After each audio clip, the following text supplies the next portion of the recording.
की जय। बंदी छोड़ सदगुरु रामपाल जी महाराज की जय। पूर्ण परमात्मा कबीर साहेब की जय। सत साहेब अमरा बधाय राम राम बधाने नमस्कार। तो हवे आपणे वात करवानी छे गीताजी विषे। तो गीताजीना पुस्तको तो घणा बधा लोको लख्या छे, घणी बधी वस्तु लखी छे। तो आज आपणे गीताजी छे, आ गीता तारू ज्ञान अमृत जगतगुरु रामपालजी महाराजनुं लखेલું છે बरोबर। तो हवे आनी अंदर घणी बधी एवुं आपणे छे के आपणे समजाતું નથી जाडું, कारण के गीताजीमां कीधुं छे 15मा अध्यायमां पहेला श्लोक अने 16मो श्लोक अने 17मो श्लोक कि भाई जे तत्वदर्शी संत हशे मूळिएथी પાંદડા સુધીનું જાણતો છે। તો જો પણ આજે પણ આપણે आ गीताजी है बराबर। तो गीताजी में घना देशो, कारण के आपणे जन्म मरणना रोगमांथी निकळवानुं छे। आ गीताजीनो गीताजीना 700 श्लोको छे ए आपणे अमलमां नहीं रही त्यां सुधी आपणे जन्म मरणना रोगमांथी नहीं निकळे। गमे एटली कदाच संपत्ति छे, कदाच सोनानी खाड़ थई जाय, पृथ्वीना राजा कदाच बनी जावो ने तोय नहीं छे। जो आवे तो गीताजी बराबर। तो हवे आपणे शुं करीए छीए, ऊंधो करीए छीए। तो आ छे झाड़ू बराबर, आ छे आ झाड़ू छे, आ मूळियो छे। तो आपणे ब्रह्मा विष्णु महेश तो डाळखा छे।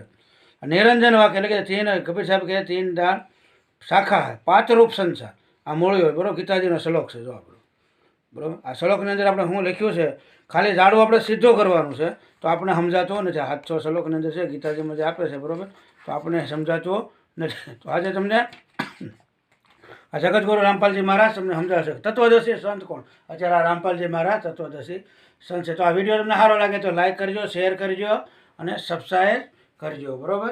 तो हवे तमने बताए जाओ गुरुजी केम बतावे छे। को जड़ और नीचे को शाख, ये लटकन सा रूपी वृक्ष है। इसकी डिफाइन किया है, अक्षर पुरुष एक पेड़ है, ये परमात्मा की वाणी है। निरंजन कहो सरपुरुष कहो, वाकी डार और तीनों देवा शाखा है, ये 5 रूप संसार। ये इस जमीन से बाहर जो दिखाई देता है उसको पेड़ बोलते हैं। अक्षर पुरुष एक पेड़ है, सरपुरुष यानी ज्योत, निरंजन वा की डार और तीनों देवा शाखा हैं, ये 5 रूप संसार। हम यहाँ पर हैं 5 रूप संसार, और जो तीनों लोकों में प्रवेश करके सबका धारण पोषण करता है वो है उत्तम पुरुषत्व ने। ये है जड़ मूल सबका मालिक।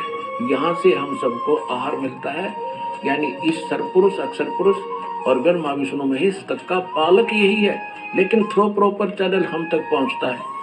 अब जैसे श्रीमद् भगवद गीता अध्याय नंबर 3 के श्लोक नंबर 10 से लेकर 15 तक विशेष विवरण है कि जब ब्रह्मा जी प्रजापिता ने सबसे पहले सृष्टि रचकर उनको संदेश दिया था कि तुम अपने यज्ञ अनुष्ठान करो और उसके द्वारा देवताओं को बढ़ाओ, शास्त्र अनुकूल साधना करो और उनसे देवताओं को बढ़ाओ, और बड़े हुए देवता तुम्हारे को बिना मांगे ही इच्छित भोग दिया करेंगे, और जो अपने संस्कार प्रारब्ध में मिले हुए से और उसमें से कुछ दान धर्म पुण्य नहीं करता वो तो चोर है भगवान का।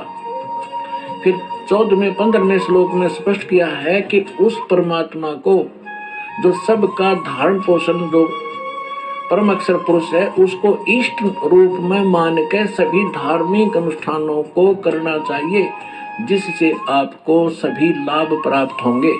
तो हम पूर्ण परमात्मा को इष्ट मानकर जड़ की पूजा करवाते हैं, और इन ब्रह्मा विष्णु महेश को अपने आप ही वो हमारे संस्कार शुभ बनकर इनके पास पहुंच जाते हैं। अब जैसे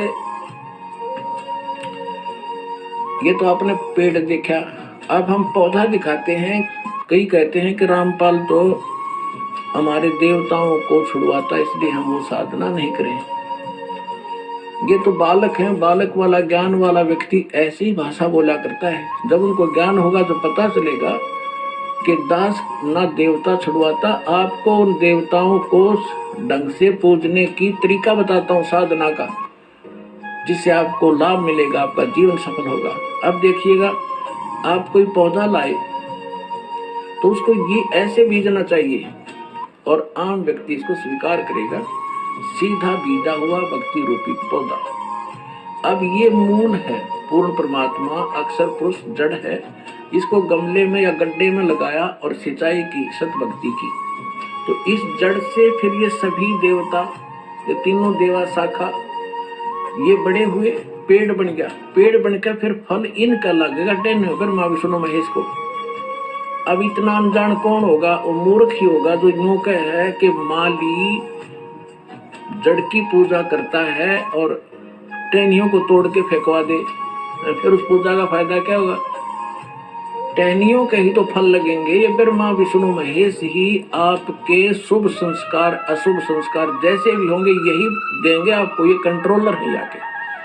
और जब हम शास्त्र अनुकूल साधना करेंगे तुम्हारे सारे शुभ ही शुभ होंगे और वो जाएंगे इनके पास, ये फिर आपको देंगे।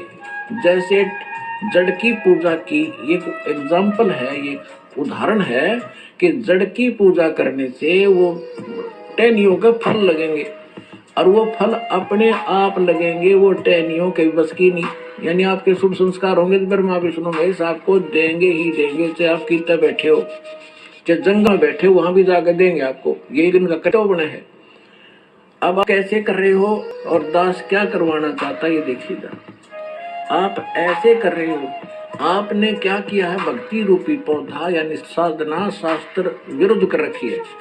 आप ब्रह्मा विष्णु महेश को इष्ट मान लिया और इसको गमले में लगा दिया टहनियों को, और इसकी इनकी पूजा शुरू कर दी, जड़ छोड़ दी। ये भक्ति रूपी पौधा आपका सूख गया, जिस कारण से आपको कोई लाभ आध्यात्मिक प्राप्त नहीं हो रहा। दास कहता आप इसको ऐसे कर लो, बस ये ब्रह्मा विष्णु महेश है, इन फल लगेंगे इन टहनियों के, और बिना मांगे ही आपको फिर ये फल दिया करेंगे जब आप इस मूल की पूजा करोगे।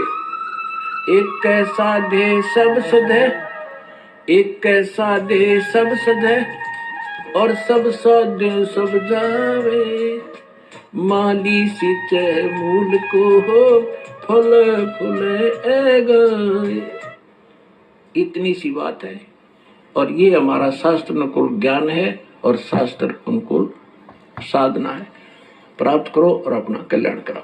बोलो सतगुरुदेव की जय, नंदीश्वर सतगुरु रामपाल जी महाराज की जय। अब आपको कुछ भक्तों का अनुभव सुनाएंगे।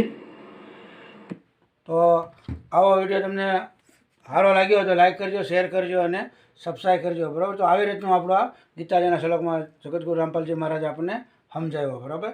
તો હવે તમે આવી રીતે જોજો, બરાબર। સત સાહેબ।